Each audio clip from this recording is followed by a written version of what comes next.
agentes no hicieron nada. Hola, José Luis Tapia, ¿cómo estás? ¿Qué tal? ¿Cómo está? Buenos días, Perdóname Fabricio. por extenderme un poco. No, está muy interesante la introducción porque nos permite un poco abordar el tema, pues como tú viste, es global el tema este de BlackRock. Yo he podido investigar un poco esto, me ha permitido visualizar cómo es su influencia acá en el Perú. Por ejemplo, BlackRock es un fondo financiero, es un superfondo financiero que Sí. financia incluso fondos hasta peruanos. Es decir, tiene, por ejemplo, hay proyectos privados en el Perú que son financiados por BlackRock. Entonces, aquí lo que yo quiero apuntar es lo siguiente. Como es una entidad bastante influyente, entonces influye hasta en los estándares de cómo calificar crediticiamente a los bancos, financieras, incluso empresas. ¿Cómo gana su dinero BlackRock? ¿Por qué se ha hecho tan millonaria? Es más grande que Francia, es más grande que... Porque promete fondos, digamos, rentabilidades que está por O encima sea, de tú lo tienes un normal. dinero, tienes 10 millones de dólares y quieres sacarle una ganancia a eso, no Ujú. sabes cómo hacer, se lo das a BlackRock y me Sí. imagino que anualmente BlackRock Pero queda no como persona directa, como empresa. como empresa, Ok. ¿no? Son empresas financieras que se dedican a capitalizar su dinero en lugar de tenerlo Hacerlo en un crecer. banco, en lugar de tenerlo en el, digamos, en letras del tesoro, en bonos corporativos, le das al fondo y el fondo es como un intermediario entre tú y los fondos que existen en...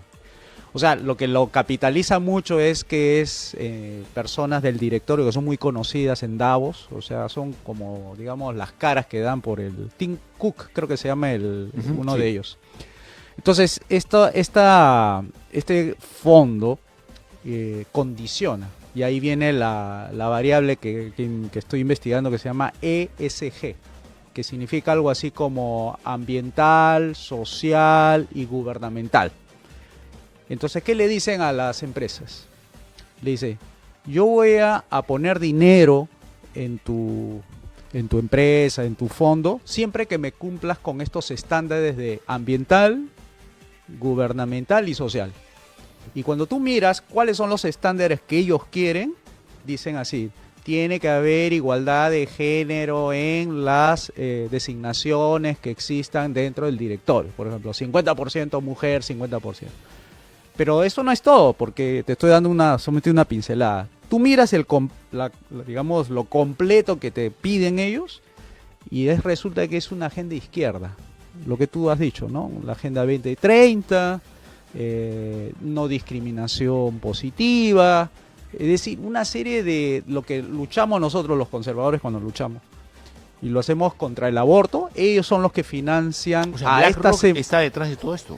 Por supuesto, por eso te digo, o sea, las empresas financieras, bancos, ahora dice que si usted no cumple banco, usted no cumple empresa con estos estándares, yo lo voy a castigar con más intereses de lo que yo lo hubiera castigado o no lo hubiera castigado si usted hubiera seguido mi agenda. A ver, voy a usar el término porque creo que el término es correcto, aunque parezca Gracias. una jerga. Me parece brutal la manera como BlackRock ha hecho tanto dinero. A ver, que una empresa sea más grande que todos los países de Latinoamérica juntos, me suena absurdo el tema, pero es real. ¿Cómo así ha podido, o sea, cómo así ha podido aglutinar tanta plata en torno a así, solamente detrás de lo que es el Producto Bruto Interno de Estados Unidos o el de China? ¿Es tan eficiente, es tan redituable el asunto de manejar el dinero por otros? Bueno, en economía hay un concepto que se llama economía de escala. Economía de escala significa mientras tú tengas más capacidad de vender un servicio o un producto, tus costos de operación y de producción de ese servicio baja considerablemente. O sea, no es lo mismo, por ejemplo, competir en términos de precios una panadería chica que una panadería grande. Porque la panadería grande, cuando compra insumos, En masa. lo compra en masa y le hacen buen descuento. Exacto. Y cuando la panadería compra poquito, no le hacen descuento. Entonces, cuando tú sacas los costos del pan de una panadería chiquita, por decirte, puede ser 10 céntimos y el de la panadería grande es 5 céntimos. Porque el insumo que forma parte del pan se lo vende mucho más barato a la empresa grande porque compra en volumen que lo que compraría una empresa pequeñita. Es lo mismo en el términos financieros. Sus costos de operaciones, como son a nivel global, entonces su costo de operación baja tremendamente. Entonces, al bajar el costo de operación, o sea, de prestar, de colocar agencia, etcétera, baja, entonces el costo financiero para esa empresa grande, BlackRock, es bastante bajo y puede tener márgenes más grandes de lo que hubiese sido un banco más pequeño. Entonces, la idea de BlackRock es, denme a mí los fondos, porque eso es un tema ya de convencimiento, ya de poner su apellido y todo eso, y yo voy a rentabilizar tu dinero a costos muy bajos, es decir, te voy a cobrar comisiones muy ínfimas que me permitan a ti darte la mayor cantidad de dinero posible, ¿no? A ver, a mí hay cosas que me parecen muy extrañas, José Luis. ¿Por qué? Porque, a ver, primero, Donald Trump, punto uno, Donald Trump es todo el mundo lo sabe, un férreo opositor a todo lo que tiene que ver ideas globalistas. A ver, a todo lo que tiene que ver Agenda 2030, a todo lo que tiene que ver con los peruanos lo entenderíamos como los caviares, pero esto es a nivel pues, terráqueo, ¿verdad? No a nivel focalizado en el Perú. Punto 2. Quizá la empresa más grande, quizá el privado más grande, más poderoso que está en contra de Donald Trump hoy es BlackRock, ¿no? Creo que debería ser uno de ellos. Más allá de ONU, más allá de Davos, que simplemente, como tú dices, terminan siendo las caras visibles de todo esto. Sí. Me parece extraño que Thomas Matthew Crooks, en todo caso es una muy desafortunada coincidencia, si fuese simplemente así, aparezca hace un año en uno de los videos institucionales de BlackRock apareciendo como un figurante.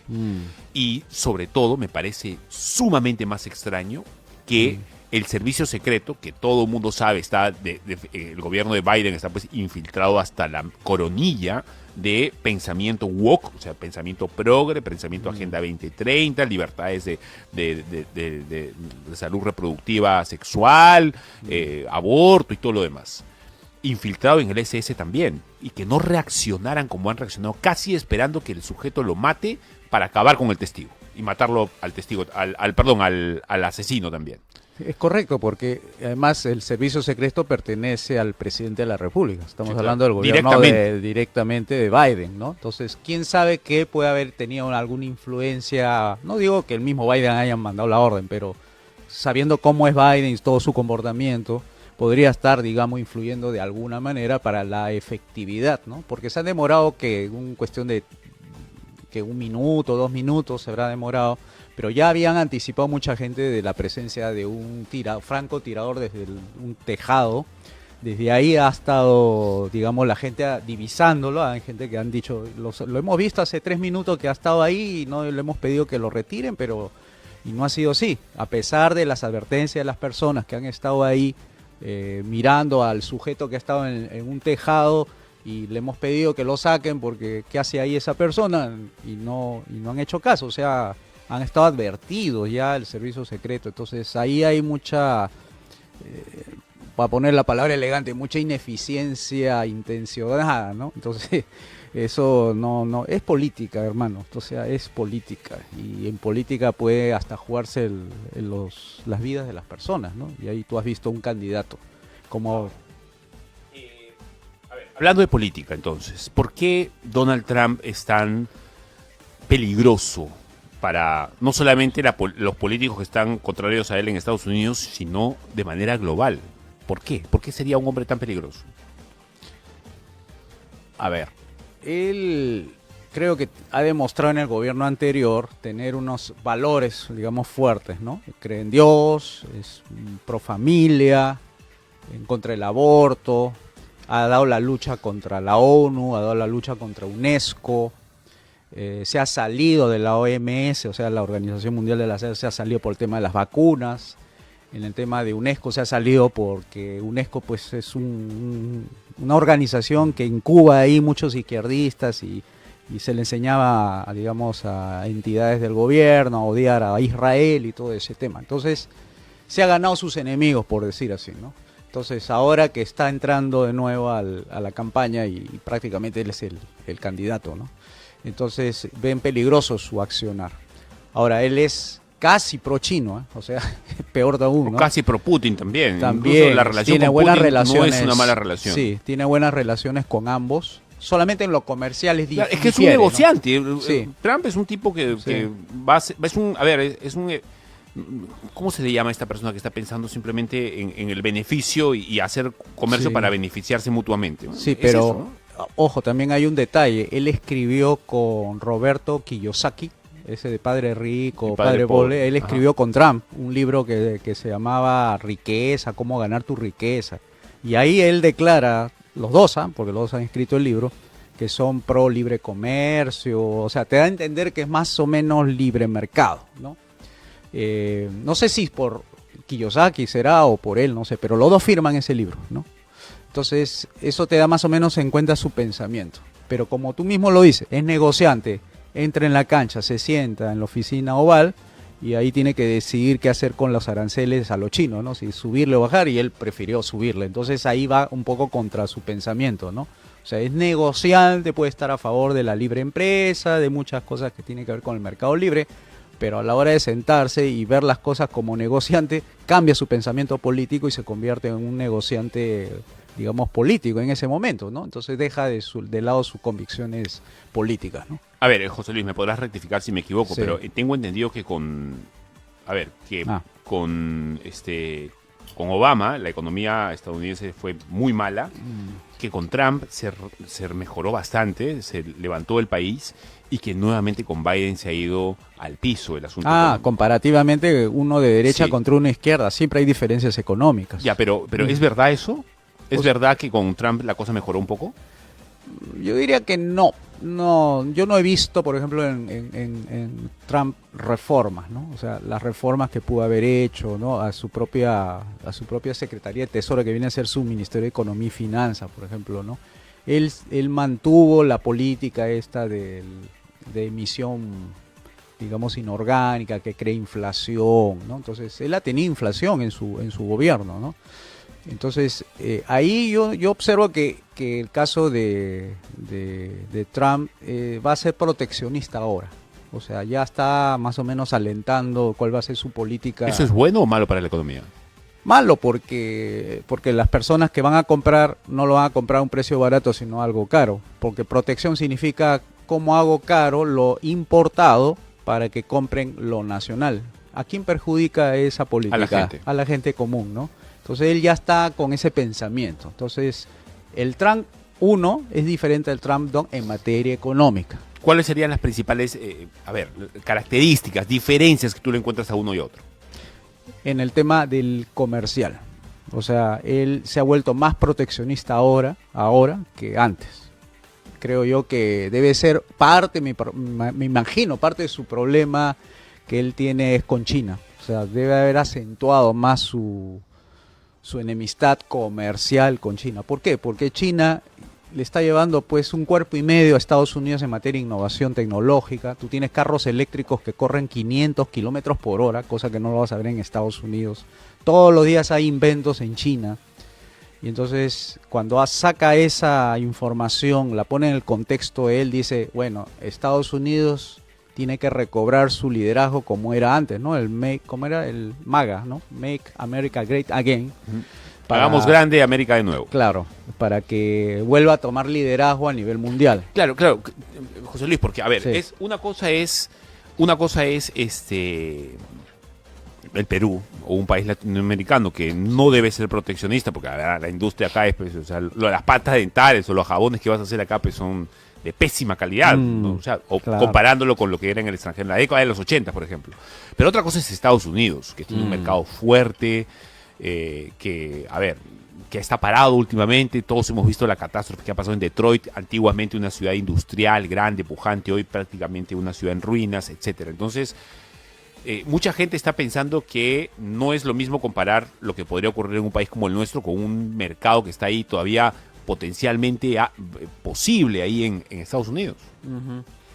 Pero te refieres básicamente a que la política proteccionista en Estados Unidos sí se puede dar, más no en No sé si se puede dar, pero quizá podría subsistir el país económicamente con un mercado y una potencia industrial tan grande como la que no hay en otros países, donde evidentemente no puede haber proteccionismo. A ver, te voy a poner un ejemplo más o menos para visualizar esas objeciones que hay, digamos, de las personas. ¿Se puede hacer proteccionismo en países grandes? Claro que sí, pero en el caso de Putin, mira, cuando Putin tenía el problema con Ucrania, todos los países europeos empezaron a bloquearle las cuentas bancarias y financieras del claro. banco ruso. Sí, ¿no? claro. Entonces, y encima las medidas eran no comprarle o ponerle aranceles altos al gas que salía de Rusia hacia Europa.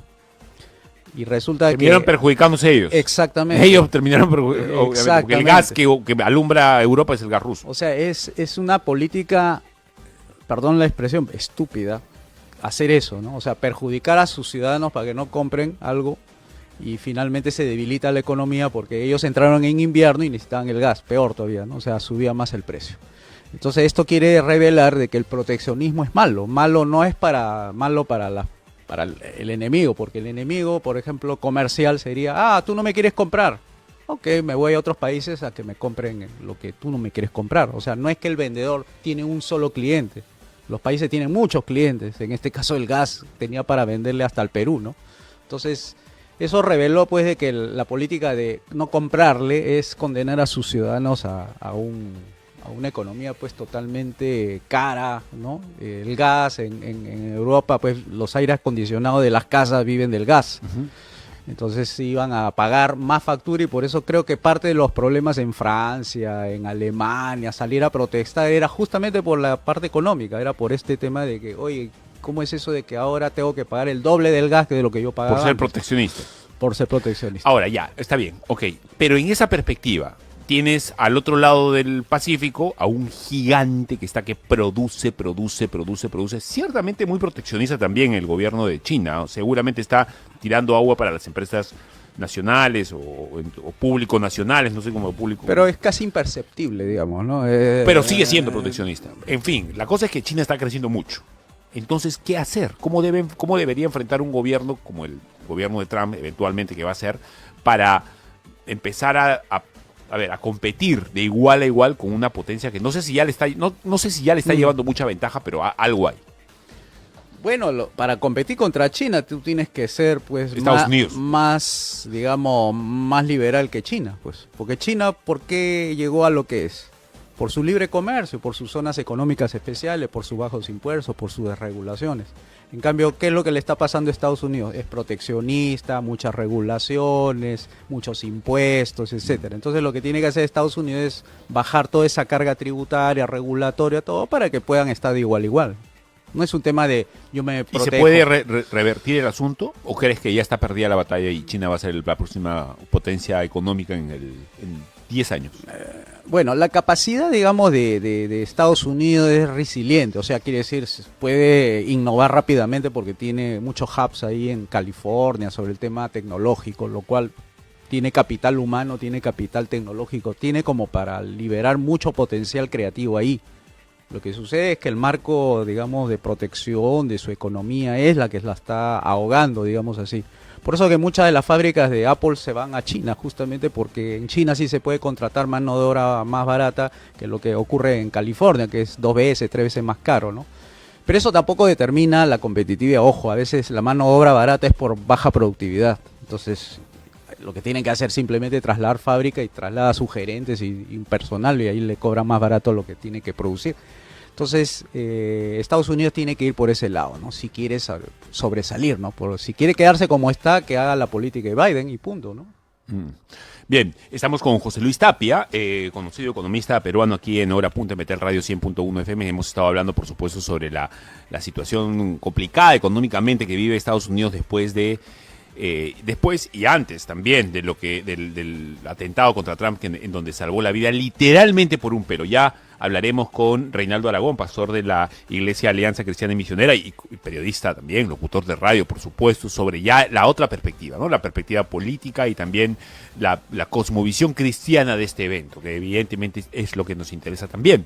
Pero quiero hacer un breve paréntesis porque quiero entrar con José Luis Tapia a otro tema que está causando mucho revuelo, esta vez de manera interna. ¿Qué ha pasado con Caja Sullana, José Luis? Uy. ¿Por qué desapareció Caja Sullana? Es un montón de gente la que ha tenido su dinero ahí, va a perder su dinero. ¿Qué va a pasar con la gente que tiene su platita guardada ahí, que había confiado en ellos? Primero, ¿por qué desapareció? ¿Por qué fue absorbida por Caja Piura? Porque tenía un patrimonio negativo, o sea, quiere decir... en finanzas, para tú saber si le va bien o mal a algo, digamos, tú tomas un indicador que se llama retorno sobre la inversión o retorno sobre la utilidad. Entonces, Caja Sullana tenía menos 40% de rentabilidad.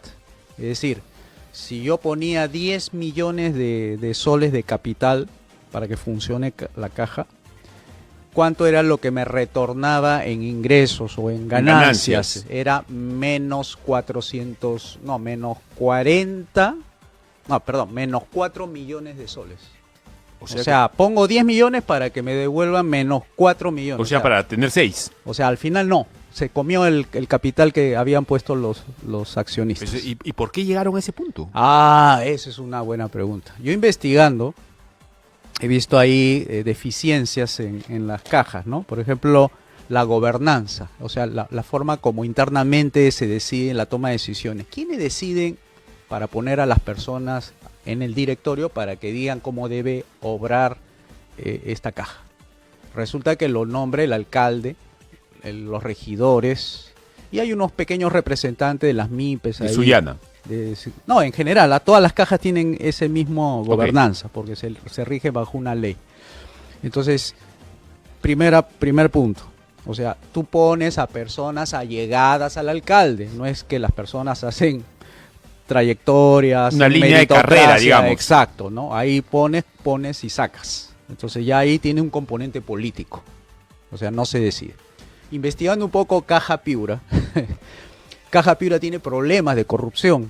O sea, han creado incluso una gerencia que no estaba dentro del manual de organización y funciones para darle trabajo a alguien internamente para que gane 15.000 soles mensuales. Caja Piura ahorita, el que lo ha absorbido a Caja Sullana. O sea, la gobernanza es... O sea, no es que la situación se va a mejorar con Caja Piura, seguramente van a haber problemas también después. Y entonces, lo que te estoy diciendo es que aunque pueda pasar de una cartera a otra, porque lo que ha hecho Caja Piura es absorber todos los clientes de Caja Sullana y va a operativizarlo, es que Caja Piura, como Caja Sullana, como Caja Tacna, Caja del Sante, etcétera, se gobierna bajo una ley mala, la ley de bancos, la 27602. ¿Por qué es una ley mala? ¿En qué consiste el problema ahí? Porque es una ley muy proteccionista, es una ley que está hecha para los grandes bancos. ¿Por qué digo los grandes bancos? Porque solamente 4 bancos son los que concentran el 85% del total de créditos que han sido otorgados en el sistema financiero. O sea, la ley produce ese tipo de mercado, un mercado oligopólico, es una estructura de mercado. En cambio, las cajas son cajas que financian a las microempresas.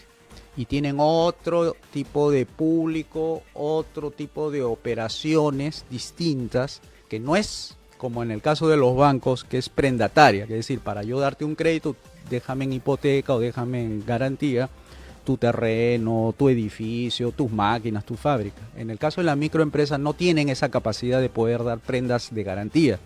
Entonces, ¿sobre qué se maneja? Se maneja sobre los flujos de caja, es decir, los ingresos y gastos de esas empresas pequeñitas. Ese viene a ser la garantía para yo darte el crédito.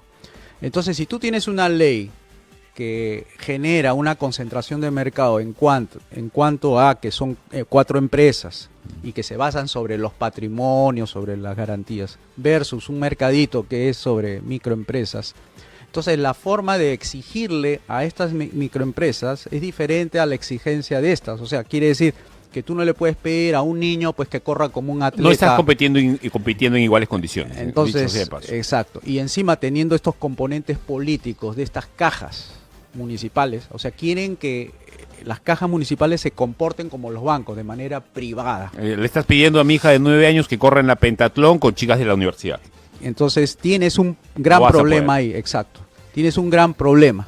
Entonces, ¿qué le están haciendo a las cajas? Le están dando leyes especiales. Hay una ley última que es la 31110, algo así, que es ley del fortalecimiento de las cajas, etcétera, etcétera. O sea, que le piden que tiene que acumular un 50% de las utilidades para que se sigan manteniendo de esa manera como caja dentro del sistema financiero. O sea, quiere decir, un 50% de lo otro sirve para hacer obras públicas. O sea, el municipio, ¿por qué tiene una caja? Porque con sus utilidades le permite hacer obras para la región. Y el otro 50% es para la capitalización de la caja, o sea, para la parte de su patrimonio. ¿Pagar planillas quizá o no? No. O sea, me refiero, cuando tú sacas ganancias, tienes para hacer crecer a la caja. Ah, ok. Para seguir invirtiendo. Para seguir invirtiendo. Entonces, esa discrecionalidad desaparece, pues, porque normalmente los que se dedican a hacer gestión, tú no le puedes poner 50 para aquí, 50. En una ley, ojo, porque acá la ley obliga a que lo haga de esa manera. Entonces no le das libertad a los gerentes para que hagan ese tipo de inversiones que sean más del 50%, más del 60%. Sobre todo cuando tiene ese grado de ineficiencia. Por ejemplo, mira, tengo unos datos aquí, mira. Hay una caja que se llama Caja Piura, que tiene 21 gerentes, ¿ya? Sobre 4.805 de personal total, ¿ya? Y hay otra caja que se llama Caja Cusco, que tiene 3 gerentes. O sea, lo que te quiero decir es, yo veo mucha plana gerencial en las cajas grandes, pero hay cajas grandes que también tiene plana gerencial bastante pequeñas. Entonces ahí te revela de que cómo es que cajas grandes, que deberían tener en promedio 3 o 4 gerentes, como Caja Huancayo, que tiene 5.000 de personal, y ves en las cajas municipales, las otras, como Arequipa tiene 25 gerentes. Entonces, 4 gerentes contra 25, siendo las dos cajas, casi el mismo personal en términos generales, ¿no? Entonces, mira, hay otro dato que también está en camino. Así como Caja Sullana tuvo menos 40% de patrimonio negativo, o sea, se comía el patrimonio de la empresa, Paita del Santa anda también patrimonio negativo. Andan por ahí. Y el problema seguramente es el mismo. Ok, los políticos, o sea, ni siquiera los políticos, deben ser los amigos de los políticos, son los que terminan administrando esto porque hay una ley que dice que son las municipalidades las que tienen que administrar esto con supuestamente funcionarios puestos a dedo por el alcalde de turno, ¿verdad? Sí. Seguramente de experiencia en manejo financiero o carrera sobre esos temas no tienen ninguna. Es una amiguismo así, tarjetazo. Y la ley esta que te menciona, la ley de bancos que está siendo aplicada, le limita la oferta de productos de las cajas. O sea, no puede ofrecer lo mismo que los bancos. Exacto. Entonces le limitas, entonces se dedica nada más a darle créditos a los microemprendedores y hay 2 o 3 productos por ahí, pero no puede dar tarjetas de crédito, no puede dar así como los productos normales que dan los bancos, ¿no? O sea, es enteramente posible que el desenlace fatal de Caja Sullana lo veamos replicado en algún tiempo, no sé si en algunas pocas semanas o meses. Pero hay 4 o 5 cajas cajas que están en negativo. Por eso que cuando ustedes me escuchan, amigos oyentes, hablar con mucho descreimiento, casi con renuencia, casi con reticencia, casi con náusea sobre lo mal que hace el Estado cuando se mete para lo que no está capacitado a hacer, prende la vela en un entierro que no le compete al Estado, malogra las cosas. Este es un ejemplo. Sí, y además quería añadir que la gente normalmente piensa que el municipio no pertenece al Estado. No, sí, claro, es una entidad pública. Es del Estado, hay que decir. Así el Estado no es Dina Boluarte, ni nada. El Estado es todo este aparato organizado de poder. Los gobiernos regionales, los gobiernos municipales y el gobierno nacional forman parte del Estado. O sea, parte de una misma ley. O sea, no es que al municipio es otra cosa, es privado. Creen que las cajas son privadas. No son privadas, son del Estado, ¿no? Exacto. Muchas gracias, José Luis. De verdad, es Fabricio. Sumamente aleccionador cada vez que te invitamos. Muchas gracias. Muchas gracias a ti. Bien, bueno, vamos.